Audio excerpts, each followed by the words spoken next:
Les habla Rafael Arraiz Luca desde Unión Radio y esto es Venezolanos, un programa sobre el país y su historia.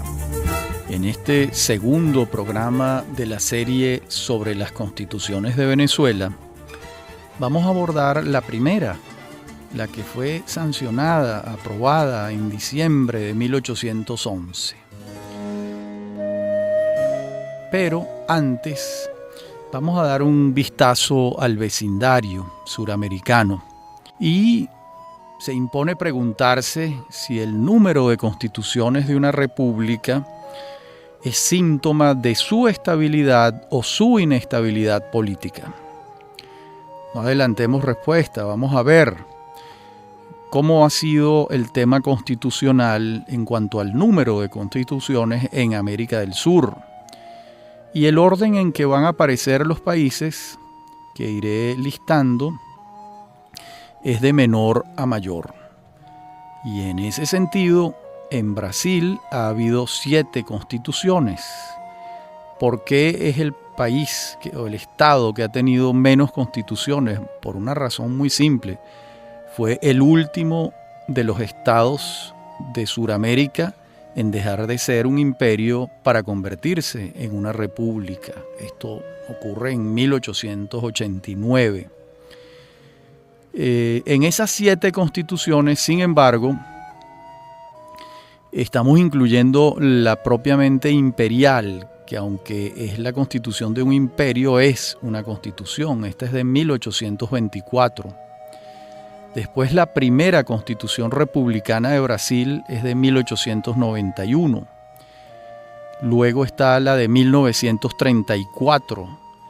Luego viene la del Estado Novo de Getúlio Vargas, que es de 1937. Y están las de 1946, 1967 y la actual, que es de 1988. Luego está Argentina, donde se toma el camino de las reformas constitucionales a partir de 1853. La primera constitución argentina es de 1819, la segunda de 1826 y la tercera de 1853. Y sobre esa constitución es que se han hecho las reformas constitucionales que van de 1860, 1866, 1898, 1949, 1972 y la actual de 1994.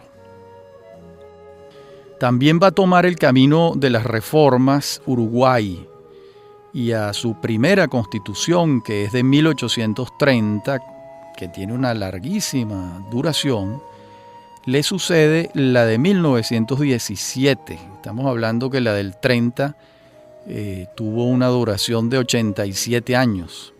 Después viene la de 1936 y reformas el mismo año y 2 años después, en 1938. Después tenemos la del 1942, 1952 y 1966. Con reformas en 1989, 1994, 1997 y 2004. Luego viene Chile, donde hay un primer periodo de cambios constitucionales intensos. Estamos hablando de las constituciones de 1812, 1818, 1822, 1823, 1828.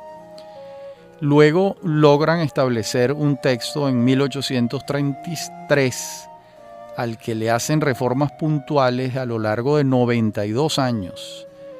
Esas reformas son de 1871, 1874, 1873, 1882, 88, 91, 92 y 93. Y luego tienen la Constitución de 1925 y posteriormente la de 1980. De modo que también han seguido el camino de las reformas. En Colombia, que ha habido siempre una singular estabilidad constitucional, hay 9 cartas magnas. y se toma también el camino de las reformas puntuales. Colombia tiene la de 1811, 1830, 1832, 1843, 1853, 1858 y la de 1863. La sucede la de 1886, cuya vigencia expiró muchos años después, en 1991. Y esa es la fecha de la actual Constitución de la República de Colombia. En Paraguay ha habido 11 constituciones, las de 1811, 13, 14, 16, 41, 42, 44, 70, y esta tiene una larga vigencia hasta 1940, 70 años de vigencia. Y luego tenemos la de 1967 y la de 1992, que es la actual en Paraguay. En Perú, si consideramos las 3 constituciones de 1836 como una sola, ha habido 15 cartas magnas. Las de 1812, 23, 26, 28, 34, 36, 37, 39, 56, 60, 67. Y esta tiene, la de 1867, una vida larga, hasta 1920, cuando se sanciona otra constitución en Perú. Y le siguen las de 1933, 1979 y 1993, que es la última.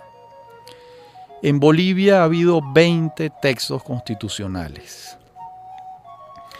Desde la Constitución de 1826, la que redactó Bolívar, instituyendo la presidencia vitalicia y hereditaria, hasta la reforma del año 2005.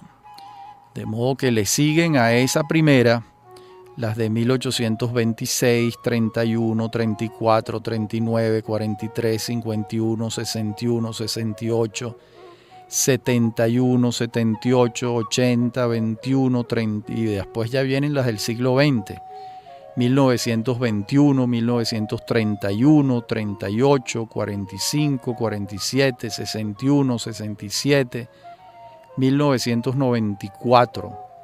Y después vienen las del siglo XXI, la del 2004 y una reforma en el 2005. Como vemos, muchas constituciones en Bolivia. En Ecuador suman 24 textos constitucionales. 1812, 20, 30, 35, 43, 45, 51, 52, 61, 69, 78, 84, 97, y empiezan las del siglo XX, 1906, 29, 45, 46, 67, 78, 84, 1993, 96, 98, y las del siglo XXI, que es del año 2008. Y finalmente llega Venezuela, que ha tenido 26 textos constitucionales, siendo con Ecuador y Bolivia de las repúblicas más dadas, evidentemente, al furor constitucional. La lista es conocida, pero la repetimos. 1811, 19, 21, 30, 57, 58, 64, 74, 81, 91, 93, las del siglo XX, 1901, 1904, 9, 14, 22, 25, 28, 29, 31, 36, 45, 47, 53, 1961 y 1999. Sin embargo, hay que señalar que muchos de estos textos fueron meras reformas puntuales, pero no se presentaban como reformas, como sí lo hizo Argentina, Uruguay y Chile, sino se presentaban como que si fuese un cambio constitucional completo. Entonces ahora podemos preguntarnos, ¿puede pensarse que hay una relación entre el número de cartas magnas de un país y su estabilidad política? Pues todo indica que sí. Lo que no quiere decir que los países históricamente menos estables institucionalmente están condenados a permanecer así de por vida. Obviamente no es así. Hay una relación directa entre las revueltas políticas y el número de constituciones, ya que muchas de esas revueltas políticas son seguidas de una nueva constitución. Bastan los ejemplos de Ecuador y Venezuela en el siglo XIX, sobre todo, para confirmarlo. Pero ojo, la ausencia de cambios constitucionales también puede deberse al establecimiento de una dictadura militar. Ahí está el caso de Paraguay. De modo que no haya cambios constitucionales no quiere decir que haya una estabilidad política legítima. Puede haberla, pero de origen militar, de origen de facto, de origen violento, como es el caso de la dictadura militar del Paraguay de muchos años de Alfredo Stroessner. Otro ejemplo, las 6 reformas del general Gómez en Venezuela. Es decir, de modo que el principio es que sí hay una relación entre la inestabilidad política y el número de constituciones, pero lo contrario no necesariamente significa que hay una paz absoluta. Otro ejemplo, Colombia. Pocas constituciones, pero 50 y tantos años en guerra. De modo que este principio que anunciamos tiene sus matices. En la próxima parte del programa seguiremos viendo el vecindario, cómo fue el tema constitucional en América Latina antes de entrar a la primera constitución de Venezuela. Ya regresamos.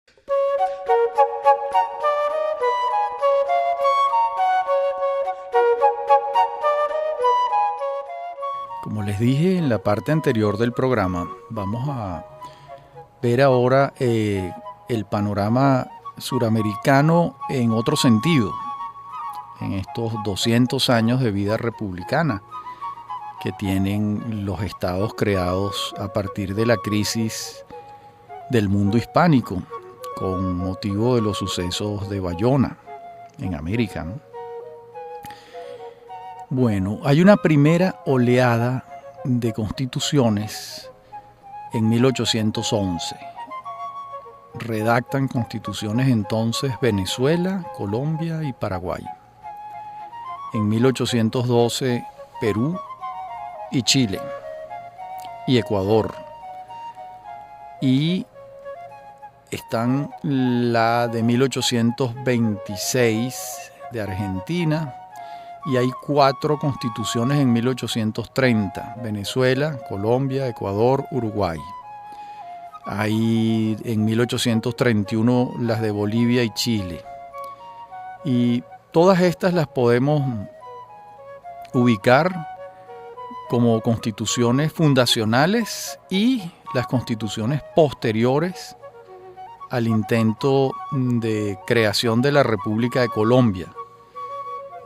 Al separarse Quito, Cundinamarca y Venezuela, pues hubo la necesidad de refundar esas repúblicas como repúblicas como tal, ya no integradas en el proyecto colombiano de Simón Bolívar. Hay una segunda oleada que corresponde a la década de los años 1850, que ahí hay unos cambios políticos en América Latina concomitantes, y están las constituciones de Bolivia, 1851, Ecuador, 51 y 52, Argentina y Colombia en 1853, Perú en 1856, y Venezuela tiene una en 1857 y la cambia con un signo totalmente distinto en 1858. La década siguiente tenemos otra oleada, que sería la tercera oleada de cambios constitucionales en América Latina. En Argentina hay constituciones en 1860 y 1866. En Perú, 1860 y 1867. En Ecuador, 1861 y 1869. En Bolivia, 1861 y 1868. Y en Colombia, 1863. Y en Venezuela, 1864. Muchas de estas reformas de la década de los años 60 del siglo XIX se trata del proyecto federal. Muchas constituciones son federales, como el caso de la colombiana de 1863 y la venezolana de 1864, que son intentos de regresar al federalismo de las primeras constituciones. La cuarta oleada corresponde a la década de 1890, la última década del siglo XIX. Ahí hay cambios en Colombia, Venezuela, Chile, Ecuador y Argentina.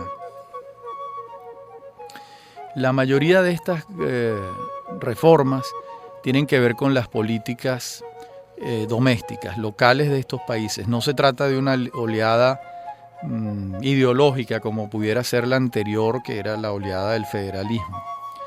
Bueno, esas fueron las oleadas del siglo XIX, que fueron 4, y vamos a encontrar 2 en el siglo XX, lo que es interesante, porque el siglo XIX es el siglo de la creación de los nuevos estados, y se entiende que la inestabilidad política fuese mayor. Y también se entiende que en el siglo XX sea menor. Y se sumaron 2 oleadas constitucionales.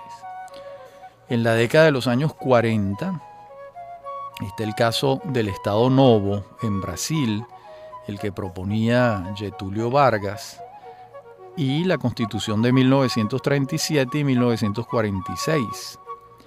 Y está el caso de Venezuela, con la Constitución de 1947, la que propone acción democrática en el Congreso, en la Asamblea Nacional Constituyente, que fue la primera constitución que hizo el voto universal, la incorporación de las mujeres a la vida política. También está la Constitución peronista de la Argentina en 1949. En Paraguay hay una constitución en 1940, en Uruguay en 1942, en Bolivia hay 2, en el 45 y el 47, en Ecuador hay 2, en el 45 y el 46. Y bueno, esta década, esta oleada, hay que ubicarla dentro de lo que ocurre en el mundo con la Segunda Guerra Mundial, de lo que ocurre en el mundo después del crack de 1929 de la Bolsa de Nueva York, y cuando hace aguas el Estado liberal, y en el mundo occidental, en esta década de los años 40, empezando por los Estados Unidos, se implementan las políticas keynesianas, donde el Estado se atribuye o se le atribuye al Estado una participación mayor en la vida económica. Buena parte de estas reformas de los años 40 en América Latina están en el marco de esto: el periodo entre guerras y las consecuencias de la Segunda Guerra Mundial. La segunda oleada va a ser en los años 90, cuando varios países de Sudamérica renuevan sus sistemas políticos. Veamos entonces a Brasil, que tiene un texto constitucional en 1988. Colombia cambia su constitución en 1991, una constitución que tenía muchísimos años vigente, la de 1863. Paraguay hace un cambio constitucional en 1992, Perú en el 93, Bolivia en el 94. Ecuador, que atraviesa un periodo de gran inestabilidad política, modifica su constitución en 1993, 96 y 98. Y Venezuela, aprueba una nueva constitución en 1999.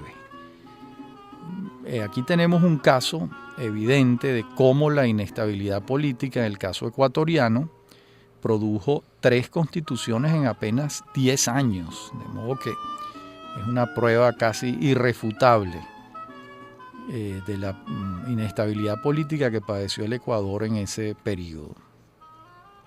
De modo que no cabe la menor duda acerca de la relación entre el número de cambios políticos y el número de textos constitucionales. Insisto, lo que no quiere decir que la ausencia de cambios políticos sea expresión de avance y modernidad en una sociedad. También puede ser expresión de lo contrario, es decir, la paz de los sepulcros también puede ser, cuando es el caso de las prolongadas dictaduras en América Latina, la de Stroessner o la del general Gómez en Venezuela. De modo que ese principio tiene también sus excepciones. Ahora sí, estamos en condiciones de hablar de la primera constitución venezolana, la del 5 de julio de 1811 o la del 21 de diciembre de 1811. Aquí empieza un tema interesante y es: ¿podemos asumir el Acta de Independencia como nuestra primera constitución? ¿Podemos hacerlo? ¿Se puede? En puridad de criterios no es una constitución, pero sí es la manifestación principal, la manifestación central de un acto fundacional, lo que para algunos tratadistas, algunos autores, los lleva a considerarla como un acto constitucional. En pocas palabras, el Acta de la Independencia no es una constitución, pero tiene una importancia tan grande que muchos autores la consideran de rango constitucional. Recordemos que la primera acta de independencia de la América Española es la de Venezuela, el 5 de julio de 1811, redactada por el doctor Juan Germán Rocio y Francisco Isnardi, y aprobada por los diputados electos en las jurisdicciones de las 7 provincias de entonces. ¿Quiénes estaban entre esos diputados? Pues el propio Rocio, que es figura principalísima en todo esto. También estaba Francisco Javier de Ustaris, Luis Ignacio Mendoza, Fernando de Peñalver, Felipe Fermín Paúl, el Marqués del Toro, Francisco Javier Llanes, Martín Tovar Ponte, José Ángel Álamo, Lino de Clemente, Francisco Javier de Maíz, Francisco de Miranda, entre muchos otros. A esa primera acta de independencia de Venezuela le siguen las de Colombia, 1813, la de México, 1813, la de Argentina, 1816, la de Chile, 1818. De modo que Rocio va a dar una minuciosa explicación acerca de la posición de las provincias de la futura Venezuela en relación con los sucesos de Bayona. Y es por eso que él justifica el paso que se va a dar y finalmente lo dice en el acta. Dice lo que les voy a leer. Nosotros, los representantes de las Provincias Unidas de Venezuela, poniendo por testigo al Ser Supremo de la Justicia, de nuestro proceder y de la rectitud de nuestras intenciones, implorando sus divinos y celestiales auxilios y ratificándole en el momento que nacemos a la dignidad, que su providencia nos restituye el deseo de vivir y morir libres, creyendo y defendiendo la santa, católica y apostólica religión de Jesucristo como el primero de nuestros deberes. En la próxima parte del programa veremos otros aspectos del Acta de la Independencia redactada por Juan Germán Rocio. Ya regresamos.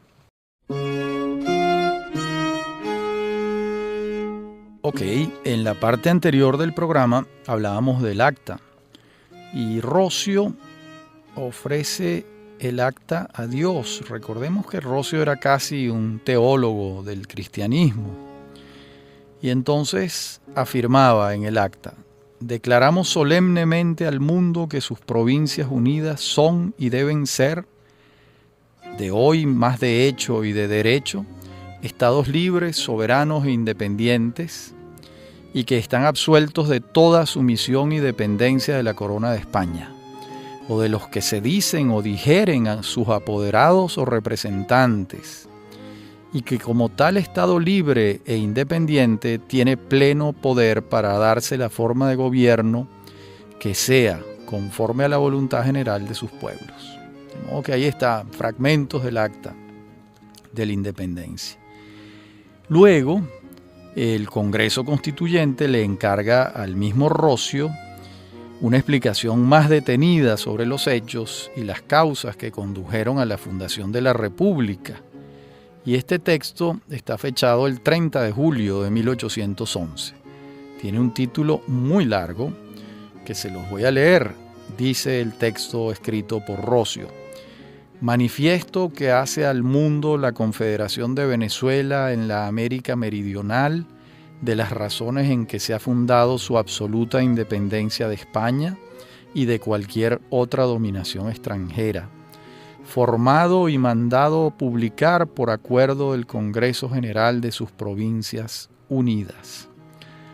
Pedro Grases, el gran bibliógrafo venezolano de origen catalán, asegura que el autor es Roscio y tiene pruebas documentales.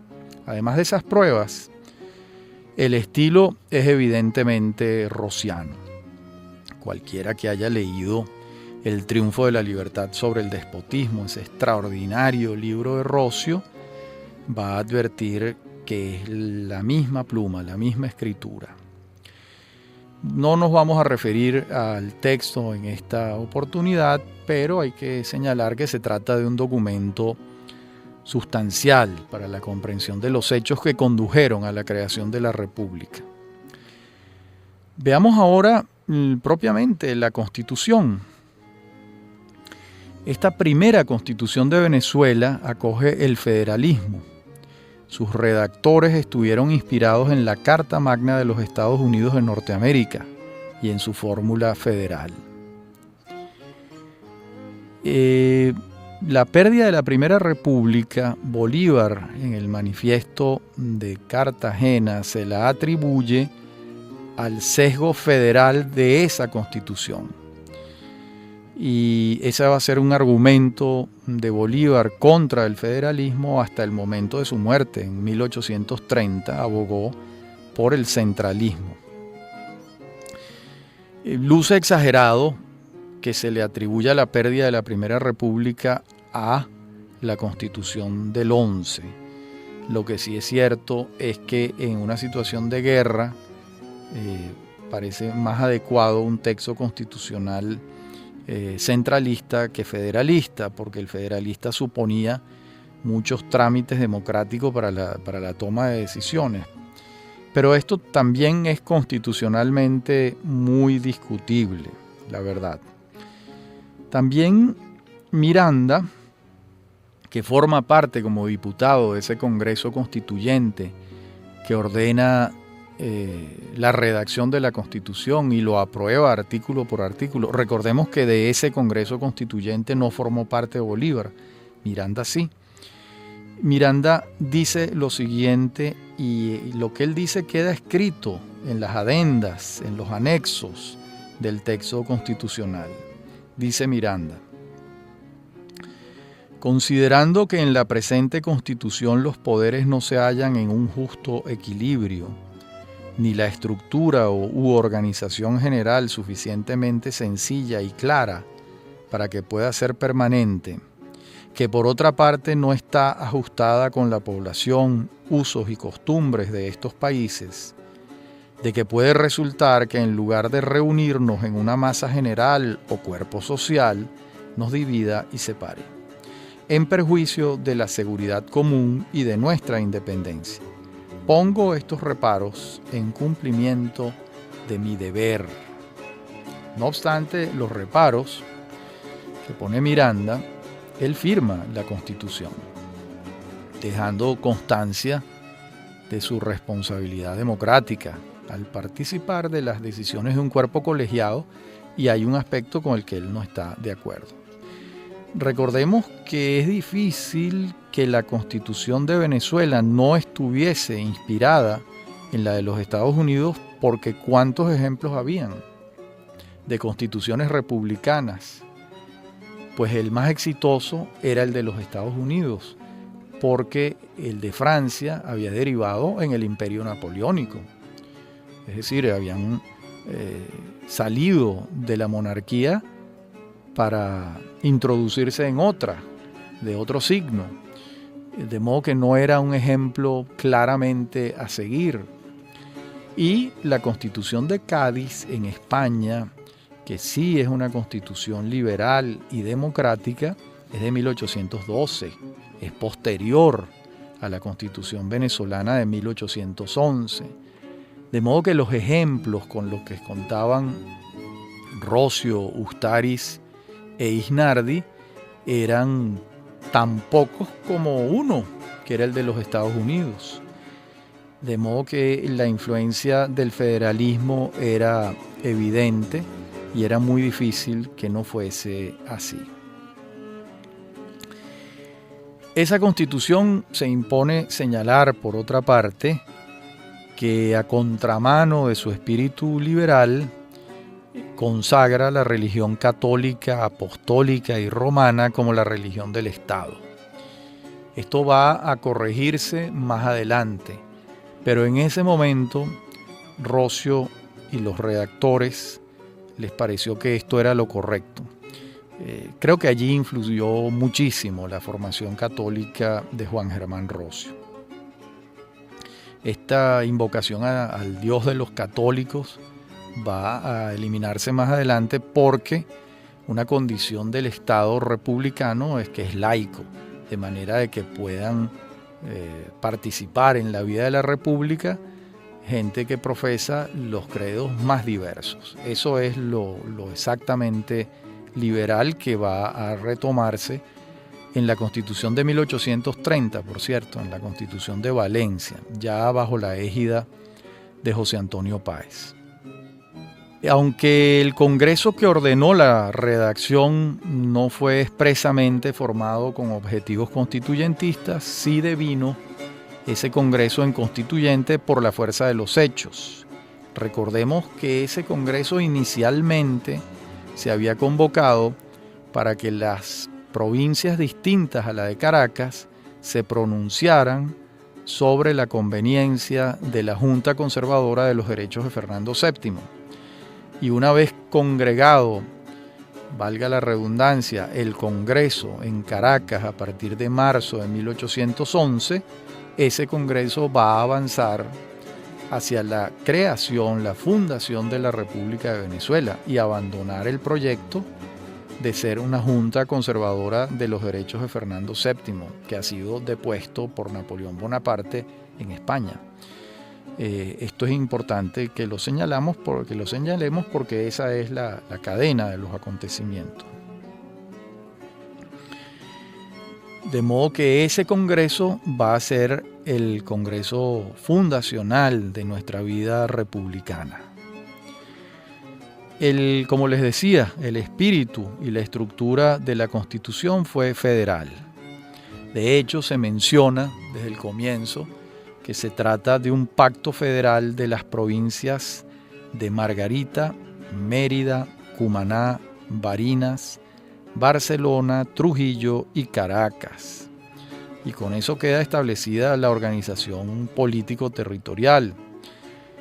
Recordemos que para ese entonces Coro, Maracaibo y Guayana estaban en manos de los realistas, de los españoles, de los seguidores de la monarquía española, aunque la monarquía estuviese presa en Bayona. El régimen electoral que crea la Constitución fue, como era costumbre en su época, censitario, es decir, era producto de un censo. ¿Quiénes podían votar en esa Constitución de 1811?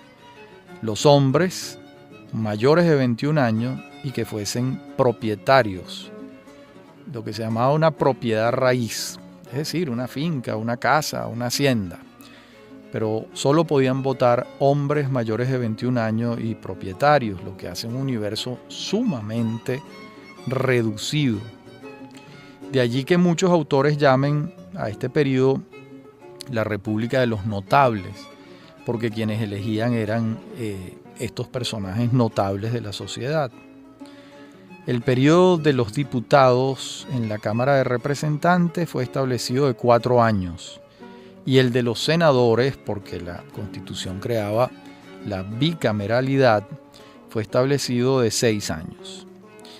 El Poder Ejecutivo, 4 años, y se acogió el sistema, a mi juicio, ultrademocrático del triunvirato. Es decir, que la presidencia de la República la ejercían 3 personas a la vez y la titularidad funcionaba 4 meses cada uno a lo largo de los 12 meses del año. Pero es en el mes en que firmaba determinado titular, no es que los otros 2 estaban en su casa, ¿no? Sino que eran decisiones conjuntas, deliberadas, etc. Una fórmula que nunca más se acogió en Venezuela, pero que señalaba claramente el espíritu democrático de esa Constitución. En la próxima parte del programa seguiremos viendo los hechos y las circunstancias de la Constitución venezolana de 1811. Ya regresamos.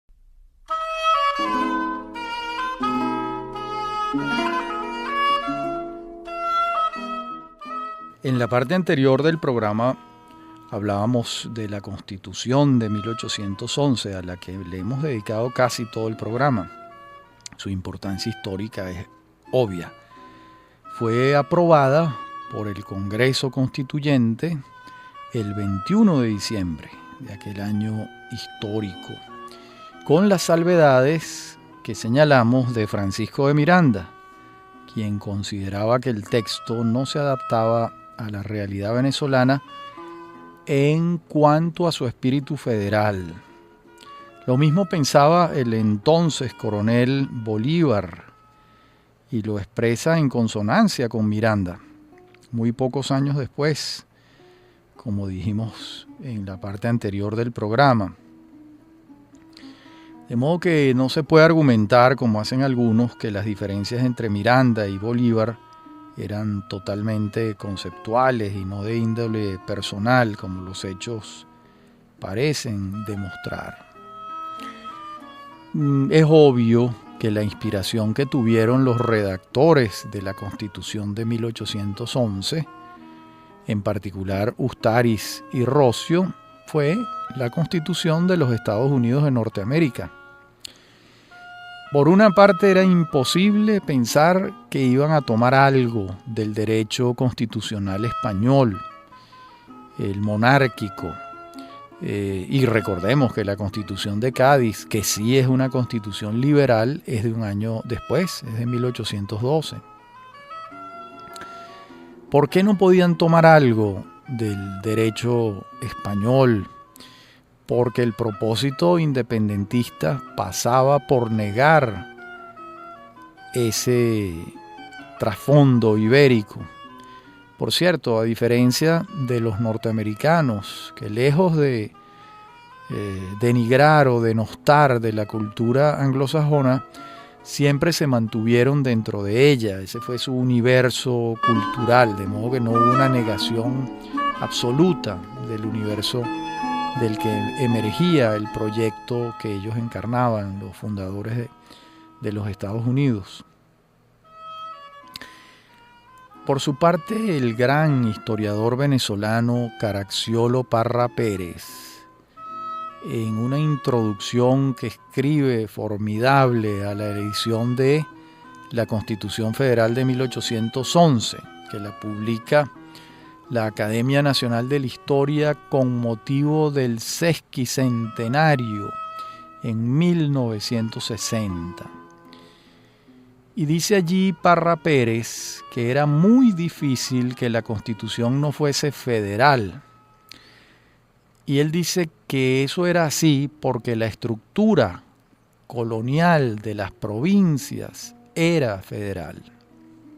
Y esto es muy cierto, porque la autonomía con que se habían conducido las provincias con su gobernador al frente durante casi 3 siglos no se modifica demasiado a partir de la creación de la Capitanía General de Venezuela en 1777. De modo que la observación es sumamente pertinente. ¿En qué sentido no se modifica demasiado? Antes de 1777, la relación de dependencia entre el gobernador de Cumaná, el de Margarita y el de Maracaibo era ninguna. Cada una de esas provincias eran autónomas y desde el punto de vista estructural se supone que respondían al virrey de Bogotá, cosa que pasaba muy poco por las distancias, y también, por supuesto, respondían al rey de España. Pero realmente había se da una coordinación a partir de 1777 con la creación de la Capitanía General. Realmente el capitán general establecido en Caracas le giraba instrucciones al gobernador en Cumaná o en Barinas o en Mérida. En algunos casos quizás sí, pero los niveles de autonomía de estos gobernadores eran muy grandes, muy profundos, muy hondos. Y eso es lo que va a señalar Parra Pérez, con toda la razón. ¿Qué es lo que él está diciendo en pocas palabras? Que no se trata de un Estado central fuerte, sino que la estructura provincial es naturalmente federal. De modo que un Estado central fuerte no lo tiene en mente el constituyente de 1811 porque no forma parte de la tradición histórica. Un argumento de Parra Pérez, yo en lo particular lo suscribo totalmente. Sin embargo, el argumento contrario es el que va a animar primero a Francisco de Miranda y después a Simón Bolívar, cuando dice que esa estructura federal hace de Venezuela una república de ángeles. Esto lo pongo entre comillas, lo dijo con mucha sorna, con mucha ironía, ¿no? Y va a ser el argumento central del Manifiesto de Cartagena en el caso de Bolívar. Y va a ser una de sus banderas a partir de 1812, cuando ya se pierda la Primera República y Miranda pase a la cárcel hasta su muerte en 1816 y Bolívar pasa al primer escenario, a ser el protagonista de este proceso.